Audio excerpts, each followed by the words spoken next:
2026년 고난주간 예수의 고난 곁에 섰던 사람들 5번째 시간입니다. 오늘 함께 나눌 인물과 설교 제목은 막달라 마리아, 간절함으로 끝까지 주님을 찾다입니다.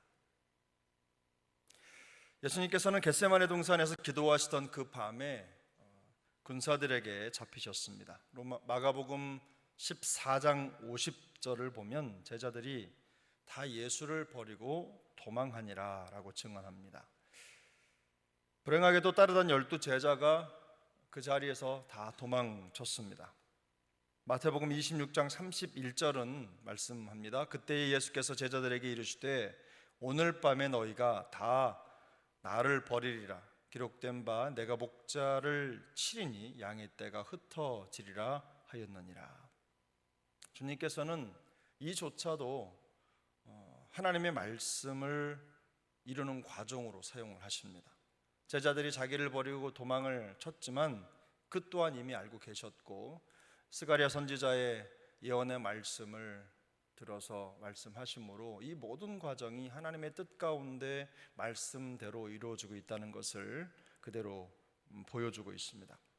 결국 주님은 십자가로 향하는 고난의 길을 홀로 걸으시고 또 십자가에 못 박히셨습니다. 하지만 십자가의 곁을 지켰던 사람들도 있습니다. 4개의 복음서 중에서 유일하게 요한복음은 대부분의 제자들이 다 두려움에 사로잡혀서 도망을 쳤지만 한 제자가 남아 있다고 기록하고 있는데 바로 요한입니다. 요한 한 명만 다시 돌아와서 예수님의 십자가 현장을 지켰다라고 증언을 하죠. 가장 눈에 띄는 대목은 갈릴리에서부터 예수님을 따라와 끝까지 십자가 곁을 지켰던 여인들에 대한 기사입니다. 마태복음 27장 55절 56절인데요 우리 함께 읽겠습니다. 예수를 섬기며 갈릴리에서부터 따라온 많은 여자가 거기 있어 멀리서 바라보고 있었으니 그 중에는 막달라 마리아와 또 야고보와 요셉의 어머니 마리아와 또 세베대의 아들들의 어머니도 있더라. 아멘. 예수를 섬기며 따라온 여인들에 대한 이 기사는 놀랍게도 4개의 복음서에 똑같이 기록되어 있습니다. 마태복음, 마가복음, 누가복음, 요한복음에 다 기록됐죠. 그만큼 중요하다는 말씀입니다. 그 가운데 가장 두드러진 이름이 바로 막달라 마리아입니다. 무덤에서 부활하신 예수님께서 부활하신 후에 가장 처음으로 만났던 사람, 그 여인이 바로 오늘 우리가 함께 나눌 막달라 마리아입니다. 누가복음 8장 2절 3절을 보면 이렇게 말씀하죠. 또한 악귀를 쫓아내심과 병 고침을 받은 어떤 여자들 곧 7 귀신이 나간 자 막달라인이라 하는 마리아와 이렇게 말하죠. 이것은 예수님과 막달라 마리아의 첫 만남에 대한 기록인데요 주님은 그녀에게 들렸던 악귀와 병을 고쳐주셨습니다. 치유해 주신 거죠. 그 기적 사건이 계기가 되어서 그녀와 함께했던 여러 여인들이 자기들의 소유를 헌신해서 예수님의 일행을, 예수님의 그 전도 일행, 그 사역 일행을 지극정성으로 섬기면서 깊은 인연을 맺게 되었습니다. 아마도 막달라 마리아는 이후에도 줄곧 예수님과 동행하면서 예수님과 제자들의 사역을 도왔을 것입니다. 그 섬김과 헌신, 또 예수님이 사역하셨던 갈릴리에서부터 십자가에 달리실 예루살렘까지 끊어지지 않고 계속 이어졌습니다. 십자가에서 죽으신 예수님을 장사 지낸 후에 아직 해가 뜨기도 전에 오늘 본문이 이렇게 시작하죠. 바로 그 가장 이른 새벽에 무덤에 제일 먼저 찾아 나간 것도 막달라 마리아였습니다. 본문 2절을 우리 함께 보겠습니다. 2절 함께 읽습니다. 시몬 베드로와 예수께서 사랑하시던 그 다른 제자에게 달려가서 말하되 사람들이 주님을 무덤에서 가져다가 어디 두었는지 우리가 알지 못하겠나이다. 마리아의 다급한 심정입니다. 마리아의 다급한 심정이 담긴 문장인데, 그런데 마리아는 여기에서 예수님을 주님이라고 부르죠. 주님. 그녀는 예수님의 빈 무덤을 보고 놀랐습니다. 그리고는 이렇게 말하죠. 사람들이 주님을 무덤에서 가져다가 어디 두었는지 우리가 알지 못하겠습니다. 마리아의 슬픔과 혼란 속에는 예수님의 부활에 대한 기대가 없습니다. 안타까운 순간이긴 합니다만, 그러나 그녀는 여전히 예수님을 주님이라고 고백을 합니다. 예수님을 자신의 주인으로 고백하고 있는 것입니다. 자신이 보는 앞에서 십자가에 달려 죽으시는 그 예수님, 그 모든 광경을 목격했음에도 그의 마음에 변한 것이 없습니다. 예수님은 여전히 자신을 악귀와 병마로부터 치유해 주시고 영혼을 구원해 주신 주님으로 받들고 있는 것입니다. 믿음을 고백하고 있는 것이죠. 하지만 예수님의 시체가 없어졌다는 것은 그녀에게 참으로 큰 충격이었습니다. 비어있는 무덤을 확인한 제자들이 모두 집으로 돌아간 후에도 이 여인은 무덤 앞을 홀로 지켰습니다. 예수님의 무덤 곁을 떠날 수가 없었던 것이죠. 그날 바로 그 순간 제자들에게는 어떤 믿음도 어떤 기대도 소망도 남아있지 않았습니다. 그러나 그럼에도 불구하고 마리아는 끝까지 그 자리를 지켰습니다. 우리에게 익숙한 격언 중에 어려울 때 친구가 진짜 친구다라는 말이 있죠. 어려울 때 친구가 진짜 친구다. 좋을 때야 다 좋죠.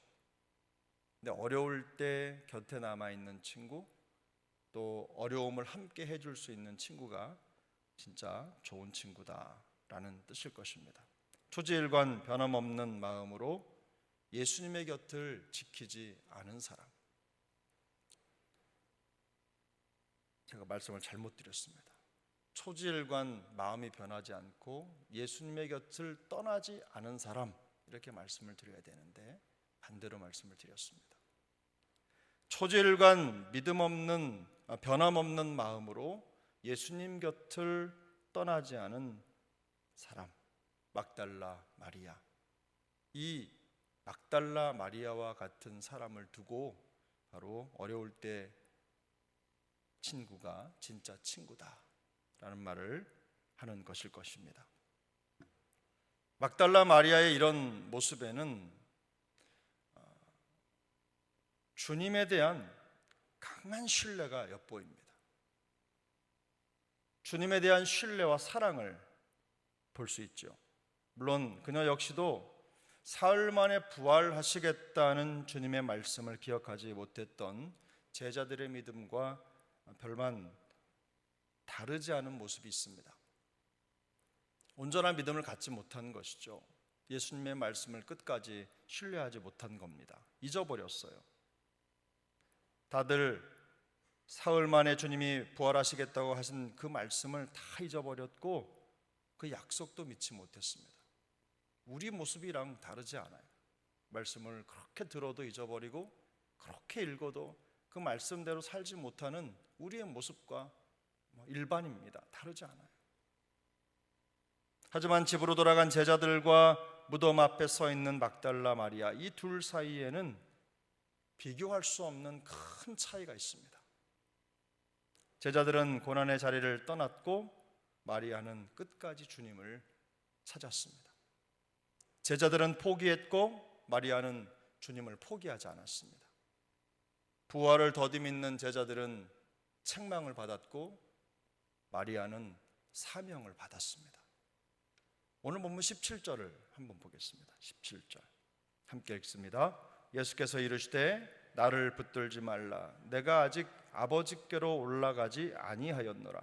너는 내 형제들에게 가서 이르되 내가 내 아버지 곧 너희 아버지 내 하나님 곧 너희 하나님께로 올라간다 하라 하시니 아멘. 이것은 가장 먼저 부활하신 주님을 만난 막달라 마리아가 첫 부활의 증인으로 보냄을 받는 장면입니다. 주님은 막달라 마리아를 보내셨어요. 가서 이 부활의 소식을 다른 제자들에게 전해라. 다른 사람들에게 네가 본 부활을 증언해라. 이렇게 사명을 주신 겁니다. 이런 막달라 마리아의 모습이 우리에게 주는 아주 중요한 신앙의 원리가 있습니다. 주님은 간절히 찾는 자들을 먼저 만나 주신다는 것입니다. 간절히 찾는 자들을 먼저 만나 주신다. 잠언 8장 17절입니다. 나를 사랑하는 자들이 나의 사랑을 입으며 나를 간절히 찾는 자가 나를 만날 것이니라. 나를 사랑하는 자들이 나의 사랑을 입으며 나를 간절히 찾는 자가 나를 만날 것이라. 예레미야 29장 13절입니다. 너희가 온 마음으로 나를 구하면 나를 찾을 것이요 나를 만나리라. 너희가 온 마음으로 나를 구하면 나를 찾을 것이요 나를 만나리라. 마리아가 흠 잡을 데 없이 완벽한 믿음을 가지고 있었던 것은 아닙니다. 사흘 만에 부활하실 것이라는 예수님의 중대한 말씀도 잊어버렸습니다. 빈 무덤 속에 앉아있는 천사를 보고도 깨닫지 못했고, 부활하신 예수님께서 뒤에 서서 그녀를 부르시는 그 순간에도 그분이 예수님인 줄 깨닫지 못했습니다. 심지어 자기를 부르는 예수님을 동산지기로 착각할 정도로 분별력을 잃어버렸어요. 모든 것이 주님의 말씀을 기억하지 못하고 믿지 못했던 믿음 부족으로 나타난 부작용입니다. 믿음이 부족하니 슬픔에 함몰되고 마음이 무너지는 것입니다. 그러나 우리가 여기서 놓쳐서는 안 될 게 있어요. 그녀는 여전히 주님을 찾고 있다는 겁니다. 간절하게 주님을 찾고 있는 거예요.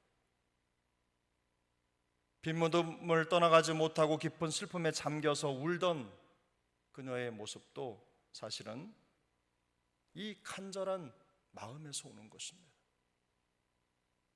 예수님을 알아보지 못할 정도로 마음이 무너졌던 것도 사실은 예수님을 찾지 못하는 답답함에서 오는 결과였어요. 영혼의 증상인 거죠. 주님을 간절하게 찾아도 찾아지지 않는 그 순간에 우리 마음이 그렇게 되잖아요. 무겁고 힘들고 슬프고 눈물이 나고. 바로 그 순간입니다. 중요한 것은 그녀가 지금 주님을 찾고 있다는 거예요. 비록 온전한 믿음은 아니라서 슬픔에 잠기고 마음이 무너지기도 하지만 그녀에게는 주님을 찾는 간절함이 있었어요. 주님은 그런 마리아를 만나 주셨습니다. 그리고 그녀의 이름을 불러주셨습니다. 본문 16절입니다. 함께 읽습니다. 예수께서 마리아야 하시거늘 마리아가 돌이켜 히브리 말로 라보니 하니. 예수께서 마리아야 하시거늘 마리아가 돌이켜 히브리 말로 라보니 하니. 그때서야 주님을 깨달은 것입니다. 주님은 마리아를 만나 주셨습니다. 처음으로 그녀의 이름을 불러주셨어요. 주님께서 그녀의 이름을 부르는 그 순간부터 그녀는 지금까지의 마리아가 아닙니다. 이제부터는 부활의 증인이 되어서 복음을 전파하는 사명자가 되었습니다. 잃어버린 주님을 찾느라 슬픔에 빠져 우는 자가 아닙니다. 이제는 부활의 기쁨과 생명을 전하는 사명자로 변화된 것입니다. 마리아는 제자들에게 달려가서 내가 주님을 보았다고 외쳤어요. 내가 주님을 보았다. 내가 주님을 만났다. 그렇게 외친 겁니다. 최초의 부활 증인이 된 것입니다. 어떤 성경 주석가들은 이런 막달라 마리아를 해석할 때 제자들에게 보냄받은 사도라고 표현합니다. 다시 말해서 사도를 위한 사도라는 말이죠. 사도를 위한 사도. 사실 예수님 당시의 막달라 마리아와 같은 여인들은 사회적으로나 종교적으로 또 교회적으로 문화적으로 소외되고 억압받는 계층이었습니다. 인정받지 못했어요. 제자들조차도 마리아의 부활 증언을 귀담아 듣지 않았다는 것을 생각해 보면 여성들의 사회적 지위가 어땠는지를 충분히 예상할 수가 있습니다. 그러나 예수님은 부활의 첫 번째 목격자로 남자 제자들이 아닌 막달라 마리아를 선택하셨습니다. 미련한 것들과 약한 것들로 취급받던 자들로 지혜 있는 것들과 강한 것들을 부끄럽게 하신 겁니다. 연약하고 소망 없는 사회적으로 눌린 영혼들을 선택하셔서 강하다고 또 세상에 능력 있다고 생각되는 자들을 부끄럽게 하신 거예요. 이것이 바로 복음의 능력이 나타나는 방식입니다. 복음이 우리에게 하시는 역사의 방법인 거예요. 하나님을 간절히 찾는 자들에게 주시는 하나님의 은혜인 것입니다. 주님은 막달라 마리아를 통해서 나를 간절히 찾는 자가 나를 만날 것이라는 이 말씀, 이 약속의 성취를 그대로 보여주신 거예요. 비록 마리아가 찾고 있던 것은 부활하신 주님이 아니라 죽은 예수님의 시체였지만 주님은 마리아의 부족한 지식과 믿음을 책망하지 않으셨어요. 부족했을지라도 진실함과 간절함으로 주님을 찾는 마리아를 주님은 만나주시고 그녀의 이름을 불러주셨습니다. 주님께서 그녀의 이름을 부르는 순간 그녀의 슬픔과 통곡은 기쁨과 감사로 바뀌었습니다. 시편 30편 11절입니다. 우리 같이 읽겠습니다. 주께서 나의 슬픔이 변하여 내게 춤이 되게 하시며 나의 베옷을 벗기고 기쁨으로 띄우셨나이다. 아멘. 다윗의 고백입니다. 간절히 하나님을 찾는 마리아의 슬픔이 변하여 춤이 되었어요. 그녀가 입고 있는 슬픔의 베옷을 벗기시고 기쁨으로 띄우신 것입니다. 이사야 57장 15절은 우리에게 이렇게 말씀합니다. 지극히 존귀하며 영원히 거하시며 거룩하다 이름하는 이가 이와 같이 말씀하시되 내가 높고 거룩한 곳에 있으며 또한 통회하고 마음이 겸손한 자와 함께 있나니 이는 겸손한 자의 영을 소생시키며 통회하는 자의 마음을 소생시키려 함이라. 이 말씀이 있는 그대로 마리아 그 인생 여정에 성취된 겁니다.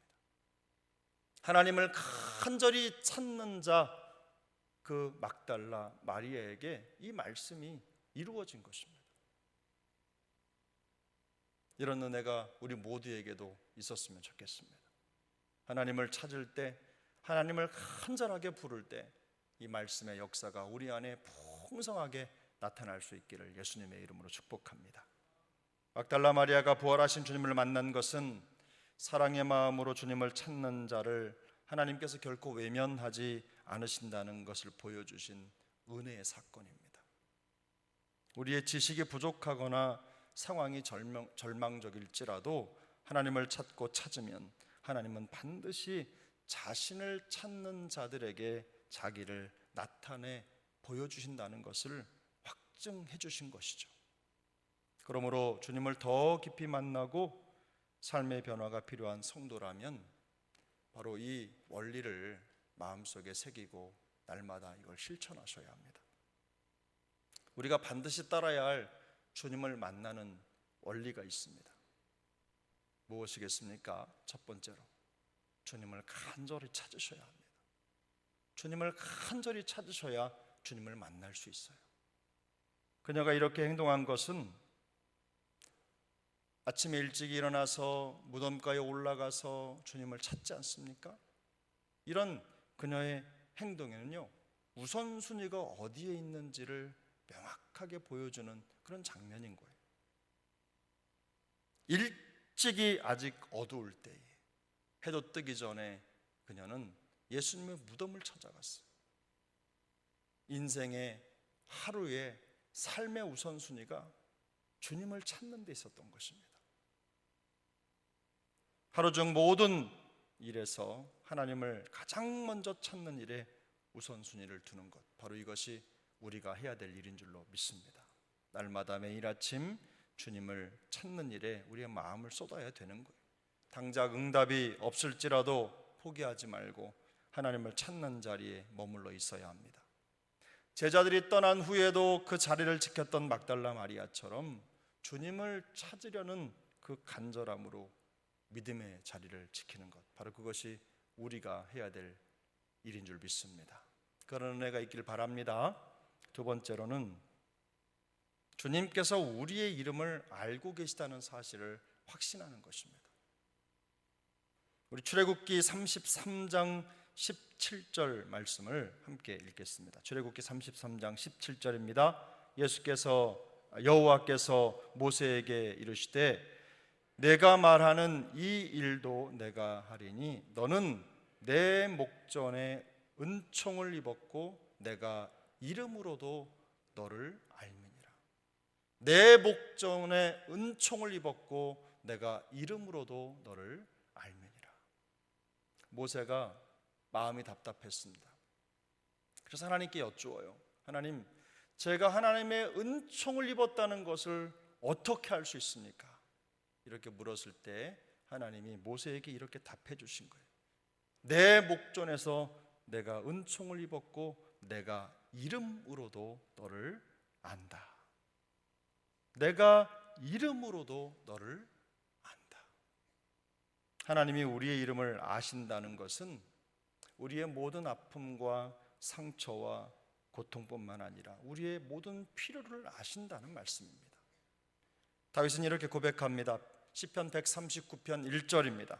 여호와여 주께서 나를 살펴보셨으므로 나를 아시나이다. 2절 함께 읽습니다. 주께서 내가 앉고 일어섬을 아시고 멀리서도 나의 생각을 밝히 아시오며 나의 모든 길과 내가 눕는 것을 살펴보셨으므로 나의 모든 행위를 익히 아시오며 여호와여 내 혀의 말을 알지 못하시는 것이 하나도 없으니이다. 아멘. 또 주님은 이렇게 말씀하셨습니다. 요한복음 10장 3절에서 문지기는 그를 위하여 문을 열고 양은 그의 음성을 듣나니 그가 자기 양의 이름을 각각 불러 인도하여 내느니라. 제가 언젠가 다큐멘터리에서 보니까 정말로 그 팔레스타인 지역이나 이런 데 양을 치는 목동들은 양 한 마리 한 마리에 이름을 붙여놓고 그 양을 알더라고요.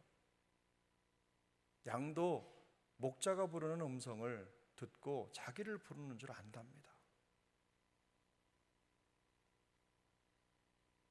이처럼 주님이 우리를 아시고 우리의 이름을 부르신다는 것은 주님과 우리 사이가 추상적이거나 혹은 관념적인 관계가 아니라는 뜻입니다. 주님은 우리와 1대1의 인격적인 관계 속에서 우리를 알고 계시다는 뜻이에요. 믿음은 관념이 아닙니다. 그냥 마음속의 생각이 아니에요. 우리가 하나님을 알고 하나님이 우리를 아는 매우 인격적인 관계의 현상입니다. 주님은 우리를 1대1의 인격적인 관계 속에서 속속들이 알고 계십니다. 주님이 우리의 이름을 부르신다는 것은 그만큼 주님이 우리 곁에 가까이 계시다는 것입니다. 우리가 듣지 못할 정도로 멀리 떨어져서 그저 큰 소리를 내야만 그렇게 우리가 들을 수 있는 게 아니에요. 주님은 가까이에서 세미한 음성으로도 말씀하시고 우리는 그 음성을 들을 만큼 그렇게 가까이 계시다는 뜻입니다. 지금 우리 곁에 살아계셔서 여전히 역사하는 분이심을 말씀해 주고 계신 것입니다. 그러므로 주님을 간절히 찾게 되시기를 바랍니다. 주님께서 우리 개인의 이름을 알고 계시다는 사실을 확신하시기를 바랍니다. 간절히 주님을 찾다가 부활하신 주님이 부르시는 그 음성을 듣고 슬픔이 변하여 기쁨이 되고 또 우는 자에서 사명자로 변화된 막달라 마리아의 그 놀라운 은혜가 우리 모두에게도 임하기를 바랍니다. 주님을 찾고 주님을 만나고 또 하나님의 나라와 역사를 위해서 쓰임받는 우리가 됐으면 좋겠습니다. 그저 슬픔과 아픔 속에, 상처 속에 눌려서 우는 것으로 우리의 인생을 채우지 말고 그 슬픔이 변하여 춤이 되고 베옷을 입고 하나님 나라의 거룩한 영광의 사명의 옷을 갈아입는 우리 모두가 될 수 있기를, 그렇게 믿음의 자리를 지키는 우리 세종항 식구들 다 될 수 있기를 예수님의 이름으로 축복합니다.